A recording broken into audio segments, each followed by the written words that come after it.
everyone! Today is another day. Another family bonding po. Ito po, wala po akong pasok. Wala din pasok mga bata. At sa tuwing wala pong pasok mga bata, kailangan naglalaan po kami ng oras sa kanila para hindi po sila tutok sa gadgets.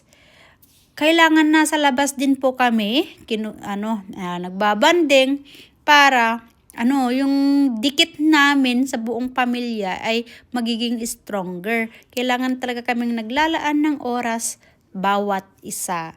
So dito po kami madalas naglalakad papunta dun sa lake kasi sa lake po ang pinaka favorite spot namin na maglakad-lakad. Tuwing lumalabas kami ng bahay, dito talaga kami nagpupunta. Kasi ang ganda po ng tanawin, nakaka-relax po. At nakakapagkwentuhan kami kung ano yung ginagawa nila sa school, kung ano yung nasa isip nila, ayun nag-open up po sila. Dito kami madalas yung nakakapag-open up habang naglalakad po. So, ang ganda po dito. Ang ganda po ng araw. Kaya eto na naman po kami. Saka dito din po madalas nakakapag-usap yung dalawang magkapatid. Ayan. Dito na naman po kami papunta sa my lake. Nauna na sila kuya at bunso. Tingnan nyo po yung mga puno, parang patay.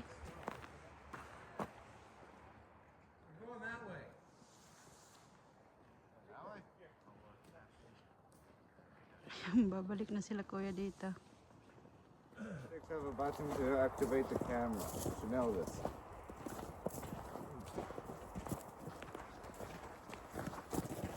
So, where? It's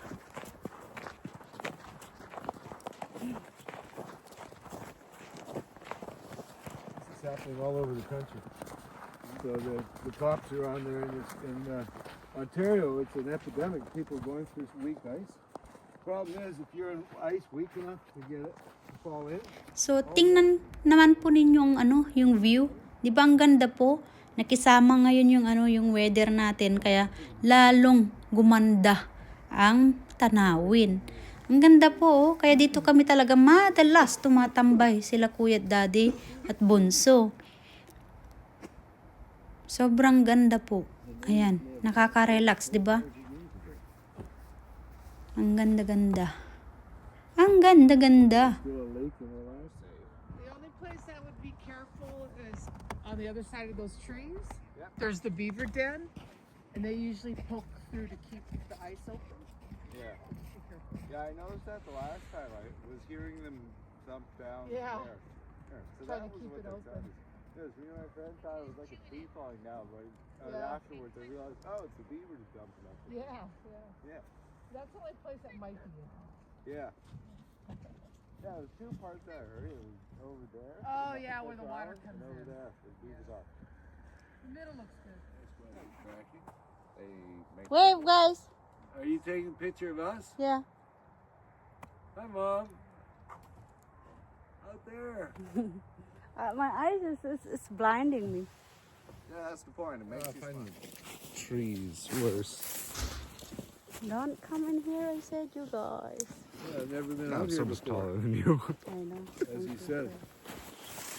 Hey, where you guys going?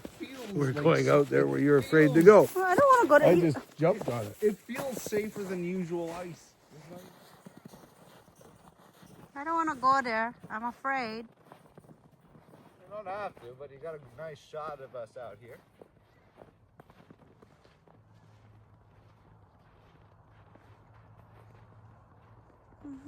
Ang tatapang ng mga brown nito. Ayaw kong pumunta doon.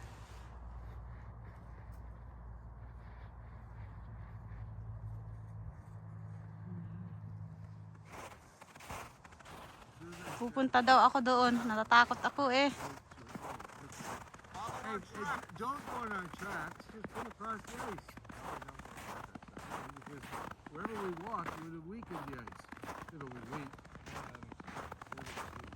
So scary. I'll walk there though. Oh, that one is now good.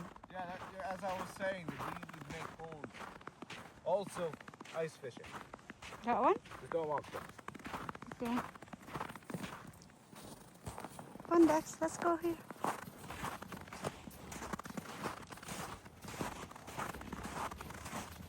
So, nauna nga akong naglakad dahil magaan ako. Kasi natatakot talaga akong maglakad dito sa ibabaw ng lake. Kasi alam kong manipis lang po yung yung ice dahil nga wala po kaming masyadong snow ngayon. Malamig lang po kaya nagka-frozen yung lake. Pero natatakot pa rin po ako kahit frozen na po yan. Kahit sabihin nila na safe. Natatakot pa ako paano pag lumubog ako. Pero tignan nyo po, nakakawala po yung yung takot ko dyan. Dahil nga ang ganda po ng tanawin.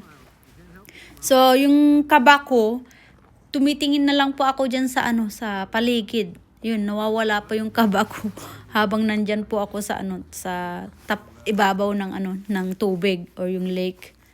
So, ayan po sila kuya, daddy at bunso, rumarampa.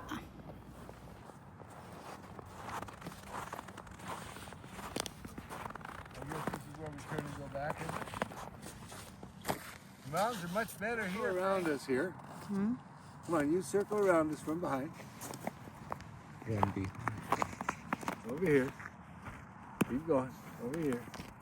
Over here. See the mountains come into view now? Yeah. Beautiful. I could have got to turn ahead, but she wasn't doing that. Beautiful. There are your mountains. Yeah. And the further back you go, the more of those you'll see. I think when we get to the island, it might make more sense. Because they're also they would be flood resistant, storm resistant, because they're underwater. They're not going to be affected. And then you're going to run tight belt into the atmosphere for oxygen, right? Or you have your little air oxygen manufacturing inside the house. Right? You can have to tell people, temperature. Catch the air.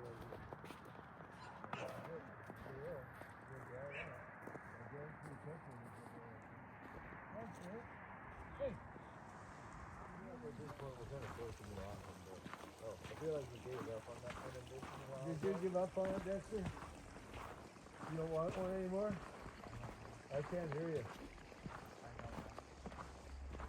Well, we have to take into account that. Yep. And shepherds. German shepherds, Irish wood terriers, and Latin. And they're generally named from where the dog came from. So, Labrador is East Coast, Canada. And that's probably the most accessible. Also, there are workarounds too. Let's see. Have a voice Let's see. You modifier. you had the cone yesterday, so Lucas and I both had, and I've got 4 of those. That's one each. So you want that. Also, there is a workaround with that. You just have a voice modifier. You want what? I don't want to hear it gets